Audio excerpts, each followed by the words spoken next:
السلام علیکم ورحمۃ اللہ وبرکاتہ۔ انشاءاللہ آج ہم تمام پریشانیوں کے حل کا وظیفہ سیکھیں گے۔ آپ نے کرنا کیا ہے، 60 مرتبہ آپ نے مندرجہ ذیل آیات پڑھنی ہے، اور بعد نماز فجر کی نماز کے بعد آپ نے مندرجہ ذیل آیات 60 مرتبہ پڑھنی ہے۔ انشاءاللہ تمام پریشانیوں سے نجات مل جائے گی۔ سچے دل اور پورے کامل یقین کے ساتھ آپ نے پڑھنا ہے۔ مندرجہ ذیل آیات یہ ہے: بسم اللہ الرحمن الرحیم، وَكَفَى بِاللَّهِ وَلِيًّا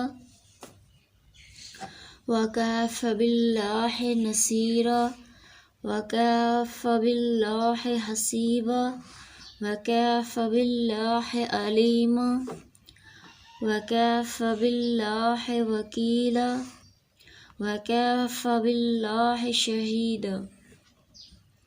آپ نے یہ مندرجہ ذیل آیات 60 مرتبہ پڑھنی ہے، اور بعد نماز فجر، اور آپ نے اپنے دل میں جو بھی پریشانی ہے وہ آپ نے اپنے دل اور ذہن میں رکھنی ہے۔ انشاءاللہ ضرور ختم ہو جائے گی۔